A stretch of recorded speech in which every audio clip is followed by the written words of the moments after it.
की खबर की कवरेज लगातार इंडिया न्यूज पर जारी है। हमारे साथ प्रफुल्ल बख्शी जी हमारे डिफेंस एक्सपर्ट जुड़े हुए हैं, K Sinha ji major general retired वो हमारे साथ जुड़े हुए हैं, सुमित चौधरी और अजय जांडियाल मेरे सहयोगी हमसे जुड़े हुए हैं। प्रफुल्ल जी, आपसे हमारा संपर्क टूट गया था। हम आपसे बात कर रहे थे कि जब इस तरह का कोई ऑपरेशन सेना को अंजाम देना होता है तो क्या स्ट्रेटेजी सेना की रहती है, क्योंकि दुश्मन छुपा हुआ है, सामने से वार नहीं कर रहा है।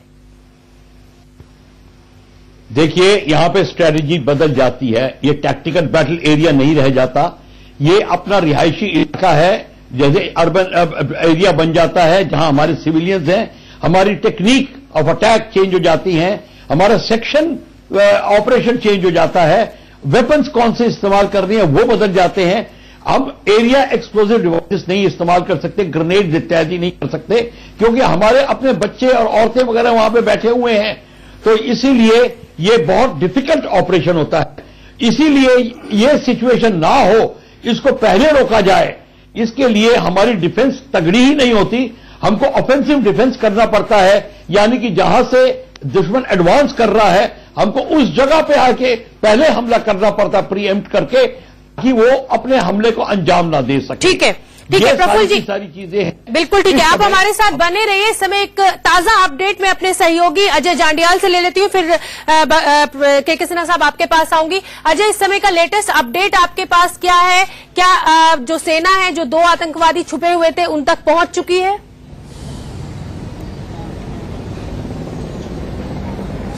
देखिए, बिल्कुल ऑपरेशन जो है वो चल रहा है। 3 से 4 आतंकी अभी भी इस इलाके में छुपे हुए हैं, जिनके साथ मुठभेड़ चल रही है। रुक रुक के फायरिंग की आवाज जो है वो सुनाई दे रही है एक बार फिर से, और कहीं ना कहीं ये साफ हो चुका है कि सुरक्षा बलों के लिए प्रायोरिटी जो है इन आतंकियों को जल्द से जल्द मार गिराना है। जो दुखद खबर अभी तक जो जानकारी मिल पा रही है उसके मुताबिक 2 जवान जो है वो शहीद होने की हमारे पास सूत्रों से खबर आ रही है। लगभग 6 जो है लोग अन्य जख्मी बताए जा रहे हैं, जिनमें 2 सिविलियंस हैं और 4 अन्य जवान जो है वो शामिल हैं, जिनमें से 2 क्रिटिकल बताए जा रहे हैं। इसमें एक सेना का एक ऑफिसर भी शामिल है और लगातार ऑपरेशन चल रहा है। आसमान से नजर रखी जा रही है, जमीनी सतह से जो है वो ऑपरेशन जो है वो चलाया जा रहा है। ठीक है अजय, आप नजर बना के रखिए, जैसे ही कुछ अपडेट होगा हम फिर आपके पास आएंगे। जनरल साहब, जिस तरीके से ये आतंकवादी हमले बढ़ते जा रहे हैं और आर्मी कैंप्स को निशाना बनाया जा रहा है, हम जितने भी पुराने हम देखें उसमें सेना को बहुत ज्यादा टारगेट किया जा रहा है, पहले चाहे पत्थरबाजी के जरिए किया जा रहा हो और अब ये आतंकी हमले पर आज तो सारी हदें तोड़ दी। रिहायशी इलाके में घुस गए हैं आतंकवादी और घर परिवार के लोगों को मार रहे हैं। सोमना, आप सही फरमा रही हैं। देखिए, ये चीजें जो हम समझ नहीं रहे हैं, ये जो आतंकवाद है वो 30 सालों से चल रहा है। हम हर एक बार इस फेज के ऊपर आते हैं। हम क्या कहते हैं कि जब सेना को बहुत ज्यादा सफलता मिलती है और वो कोई मुकाम तक पहुंचते हैं, फिर उनका पैर खींच लिया जाता है। क्या हो रहा है? देखिए, यही साइकिल में हम चलते रहते हैं और फिर एक नैरेटिव पैदा करते हैं लोग, क्योंकि कौन कर रहे हैं सबको पता है। नैरेटिव पैदा करते हैं, हम नॉर्मलसी की तरफ जा रहे हैं। नॉर्मलसी कभी आएगी नहीं, 30 साल से आई नहीं है और हम इस साइकिल में चलते रहेंगे। हालात अब ज्यादा बिगड़ गए और अभी बिगड़ेगा। देखिए, टूरिज्म बढ़ गया था। अभी शुरू हुआ है, ये इलेक्शन है, अभी पाकिस्तान में इंडिया का इलेक्शन आने वाला है। इतना ज्यादा बिगड़ेगा यदि हम सचेत नहीं हो रहे हैं। हम हर एक समय इसको देखिए, आप कंटेन करना चाहते, कंटेन होगा नहीं। और हम देशवासियों को नेशनल टीवी के ऊपर में आकर के बहुत सारे सूडो लोग हैं जो इन चीजों को ये बताते हैं कि मुंह तोड़ जवाब। क्या मुंह तोड़ जवाब दीजिएगा? मुंह तोड़ जवाब अपने घर में दुश्मन बैठा हुआ है, आप उनको घुटने नहीं टिका। तरीका है मगर करना नहीं चाहते। हम बहुत खून बहा करके, जाने शहीदी दे करके। देखिए क्या फेस था ये, इस कैंप के ऊपर 3रा अटैक इसे है, ये पहला नहीं है। और फिर वो ले गए कोर हेडक्वार्टर में अटैक किया, उन्होंने पार्लियामेंट में अटैक कर दिया था आपके।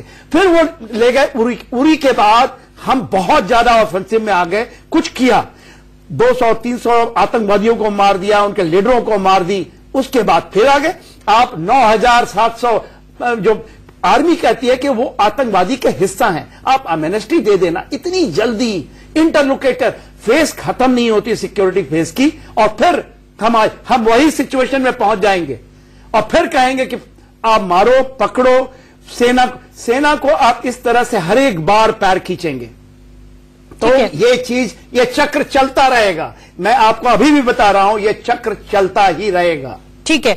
सुमित, आप वहां पर मौजूद हैं दिल्ली में, और जिस तरीके से ये हमले बढ़ते जा रहे हैं, लगातार पीडीपी के ऊपर उंगली उठ रही है कि जब से सरकार आई है पीडीपी की, तब से आतंकवाद बढ़ा है, और ये सच भी है कि आतंकवाद बढ़ा है, पत्थरबाजी बढ़ी है, तो सरकारें कहीं ना कहीं नाकाम साबित हो रही हैं। अब सरकार की अगला कदम क्या हो सकता है, जिस तरीके से ये आतंकी हमले लगातार सेना के ऊपर बढ़ रहे हैं?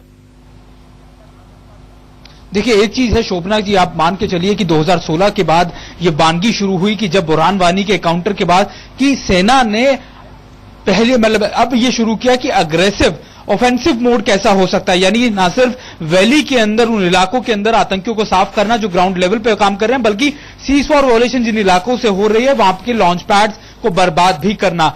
लेकिन अक्सर ये भी देखा गया कि आतंकियों का मकसद भी, क्योंकि हमने पठानकोट में भी देखा, हमने उसके बाद भी देखा कि ये अक्सर ऐसी जगहों पर आर्मी कॉन्वॉयज को अटैक करते हैं या फिर इंस्टॉलेशंस को अटैक करते हैं जो रिहायशी इलाकों में भी होते हैं। और आज के अटैक में भी अगर आप देखेंगे तो आपको समझ में आ जाएगा कि इनका मकसद था कि रिहायशी इलाके में घुसकर वहां पर ज्यादा सिविलियंस को इंजर्ड करना और एक दहशत फैला देना, क्योंकि इनका मकसद ही दहशत फैलाना होता है। ऐसे अटैक्स के अंदर बहुत मुश्किल होता है क्योंकि ये सोचकर आते हैं कि इनको ज्यादा से ज्यादा जो सिविलियंस है उनको अटैक करना है, क्योंकि लगातार ना तो सीमा पर ना फिर वैली के अंदर ये आतंकी या फिर घुसपैठी कुछ कर पा रहे हैं और ना फिर पाकिस्तानी सेना कुछ कर पा रही है। तो निश्चित तौर पर इनका मकसद होता है आर्मी कॉन्वॉय को, इंस्टॉलेशन को टारगेट करना। जी ठीक है सुमित, आप बने रहिए। जनरल साहब, जैसा कि हम लगातार बात कर रहे हैं, पाकिस्तान मान नहीं रहा, 2 बार सर्जिकल स्ट्राइक कर दी, सरकार ने ऑपरेशन क्लीन चलाया हुआ है, खूब आतंकवादियों को हम दनादन मार रहे हैं। अब क्या करें?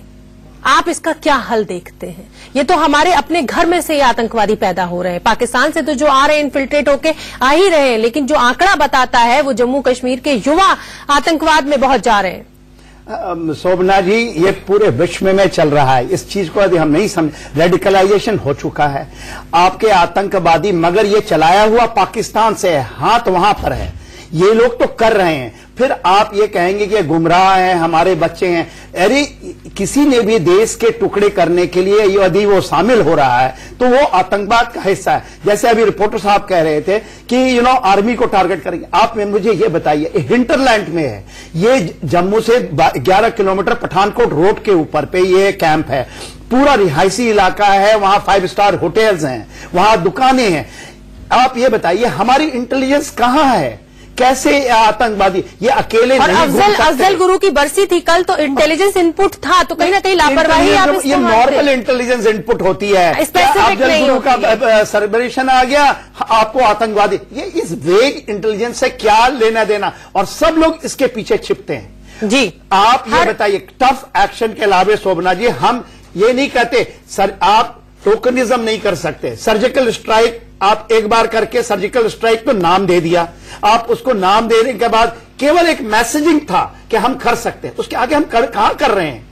आप सब यदि सेना के हाथ को बांध दोगे, आप सेना पकड़ती है। अभी एक खबर है, शायद आपके चैनल में नहीं चल रहा है, कि मेरे ख्याल से 2 को पकड़ लिया।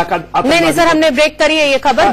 दो आतंकवादियों को पकड़ा जा चुका है, मुझे 3 से 4 आतंकवादियों की खोज अभी भी लगातार जारी है। ऑपरेशन है, वो सॉल्व हो जाएगा, कुछ हमारे मर जाएंगे, ये हम इनको 2 जवान हमारे शहीद हो चुके हैं। मगर क्या होगा? आप देखिए वहां पर अभी पुलवामा साउथ कश्मीर के अंदर में, शोपियां के अंदर में लीडरशिप खत्म हो गई थी जी।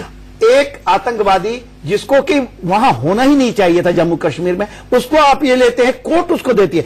हमारे काले कोट के छिपे हुए आतंकवादी को क्या करेंगे? उनको कहती है कि नहीं, उसको श्रीनगर में ही रखो, और श्रीनगर में वो लोग को कहां क्या कहेंगे जो उनको भगा देते हैं। और हम क्या करें? क्या सेना क्या करे? मरने के अलावा कोई नहीं चारा छोड़ा है। आप उसको फायर खोलो तो उसके ऊपर एफआईआर हो जाता है, और दूसरों जो एक्चुअल आतंकवादी है उसकी एफआईआर आप वापस ले लो। तो सेना के ऊपर मुकदमे दर्ज हो रहे हैं। सॉफ्ट स्टेट के अंदर रह रहे हैं, ये हम अपने जस्ट अपनी तकदीर, अपने भाग्य को कहते हैं कि भाई हम ऐसे देश में पैदा हुए हैं, महान देश है, हम दुविधा में पड़ गए हैं कि क्या अहिंसा से जीते हैं, क्या हम टफ एक्शन से जीते, और इस बीच की दुविधा जो है, और हम उसका फायदा आतंकवादी उठा रहे हैं। प्रफुल्ल बख्शी साहब, आप कुछ कहना चाह रहे हैं, आपको बताइए। देखिए, मैं ये बोलना चाह रहा हूं कि सबसे पहली बात है, ये दोबारा मैं रिपीट करूंगा आपके चैनल के ऊपर, कि हमारी जो पॉलिसी है उसमें हमको पीओके हमारा है, और पीओके हमको डिक्लेयर करना चाहिए हमारा है। और आर्मी जो पाकिस्तान की है वहां बैठी हुई इन लोगों को लॉन्च कर रही है 18, 20, 25, 30 किलोमीटर के दूरी पर उनके फॉर्मिंग एरियाज हैं, वहां पे आपके बख्शी साहब सिर्फ पाकिस्तान लॉन्च नहीं कर रहा है, हमारे खुद घर के युवा उसमें जा रहे हैं। जो आंकड़ा है वो बताता है कि बहुत मेजर राइज है। मैं बोल रहा हूं आपके रोहिंग्या मुस्लिम, आपके बांग्लादेशी मुस्लिम आपके कैंप के चारों ओर बैठे हैं, वो आपके स्लीपर सेल्स हैं, ये रिलीजन के ऊपर बेस पे काम कर रहे हैं। आपको उनको रोकने में शर्म आ रही है। हमारी देश की नीति में प्रॉब्लम है। वो आपको खुलेआम आपको सहारा दे रहे हैं अटैकर्स को। आप उनको क्या कर सकते हैं? और अभी ब्रीफिंग करनी होगी तो एक डायरेक्टर जनरल पुलिस पूरी आपका ब्यौरा देगा। आपका आर्मी चीफ कहां है? यह आपके आर्मी चीफ का एरिया है, उसको पूरी की पूरी जानकारी देनी चाहिए और रिस्पॉन्सिबिलिटी लेनी चाहिए। यह सारा का सारा ये सिविल एडमिनिस्ट्रेशन का काम नहीं है। हमारी सिविल एडमिनिस्ट्रेशन इस समय फेल हो रही है और हमें एक्सेप्ट करने में शर्म आ रही है। ये प्रॉब्लम है हमारी। जब तक हम अपने आप को नहीं ठीक करेंगे ये प्रॉब्लम रहेगी। गलती हमारी है। बहुत हद तक बस्सी साहब बहुत सही बात। हम देखिए एक एक्सटर्नल एग्रेशंस को होमलैंड सिक्योरिटी से सुलझाना चाहते हैं। अरे वो हिस्सा हो सकते हैं, उन्होंने मेन स्टेज ले लिया। हम स्ट्रैटेजी बना रखे हैं, होमलैंड सिक्योरिटी स्ट्रैटेजी। कहां डॉक्ट्रिन है प्रॉक्सी वार को खत्म करने का? कहां स्ट्रैटेजी है? बिल्कुल आपने पूरे हाथ बांध रखे हैं हमारे लोगों के। थोड़ी सी समय की पाबंदी है। इस चर्चा पर हम फिर से लौटेंगे। यहां लेना होगा एक छोटा सा ब्रेक, फौरन हाजिर हो रहे हैं। कहीं मत जाइए, देखते रहिए इंडिया न्यूज।